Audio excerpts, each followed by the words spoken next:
The hidden cost of war. How modern wars are financed. Every war has a cost.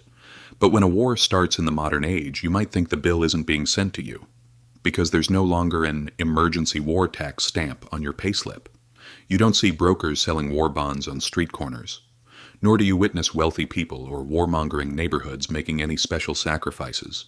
On the contrary, when conflicts begin, the stock market rises. Defense industry stocks skyrocket. Politicians appear on television to reassure the public. Our nation is strong enough to bear this burden. The message is clear. We can afford this. But the disturbing truth is that the cost of wars is almost never paid at the moment they are fought. Wars are financed. And when financing comes into play, everything changes. Age of Kings, the pain of war, was felt immediately. Once upon a time, the pain of war was immediate. When a king in medieval Europe wanted to go to war, he had only a few options: increasing taxes, seizing lands, or tampering with the value of money, mixing cheap metals into silver and making money worthless. Whatever the king chose, the price would be paid immediately, and it was extremely cruel. The villagers were always the first to feel the ague. Consider the 100 Years' War, 1337 to 1453.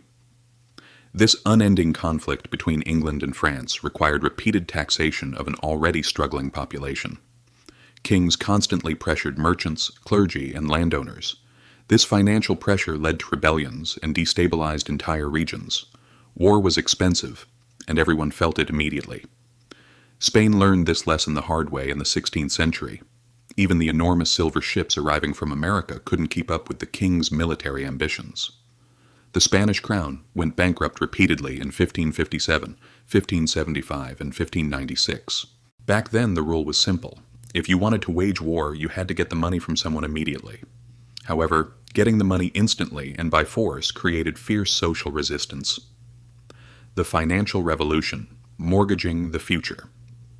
At the end of the century, the relationship between war and money changed forever.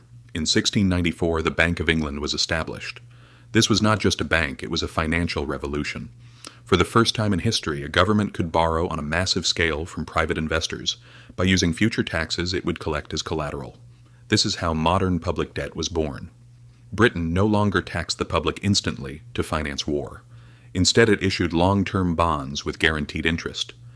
By the end of the Napoleonic Wars, Britain's debt had exceeded 200% of its national income, GDP. But there was a magical innovation here. The government no longer had to crush the public instantly. The cost of war could be spread over decades.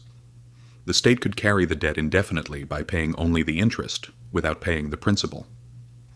Visible and painful taxes were transformed into a silent obligation spread over time. Once governments learned that wars could be financed through debt, there was no turning back.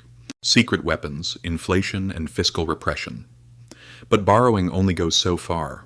When the budget ran out, governments resorted to another secret weapon: printing money and inflation. During the American Civil War, the Union government printed paper money without backing, and prices skyrocketed. The cost of the war was paid not with taxes, but with the erosion of the people's money. During World War I, countries abolished the gold standard and exploded the money supply. In Germany, this turned into hyperinflation in 1923 and evaporated all the savings of the middle class overnight. Inflation is not an unfortunate side effect of wars.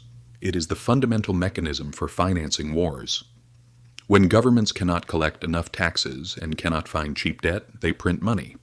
This steals the purchasing power of the money in your pocket. What is fiscal repression? After World War II, the U.S. was left with a massive debt. Instead of raising taxes to reduce the debt, they used a more cunning method: financial repression. Interest rates were artificially kept at a low level of 2%, while inflation was allowed to run at 4%. If your money is depreciating by 4% annually, but you're earning 2% interest from the bank, you lose 2% each year. The government, meanwhile, pays off its debt with the depreciating dollars as easily as pulling a hair from butter. This isn't a conspiracy theory. It's simple mathematics. Who wins and who loses in this system? War financing does not hit society equally. The mechanism itself is unjust. Winners, asset owners and corporations. Defense industry giants, Boeing, Lockheed Martin, Raytheon, etc., receive trillion-dollar government contracts. Their profits and share prices break records. Real estate, stock, and commodity owners are protected from inflation. The nominal value of their assets increases. Losers, wage earners, and cash holders. Wage increases for salaried employees always lag behind inflation.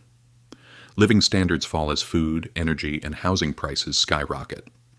Those with cash savings in the bank watch as the purchasing power of their money silently erodes.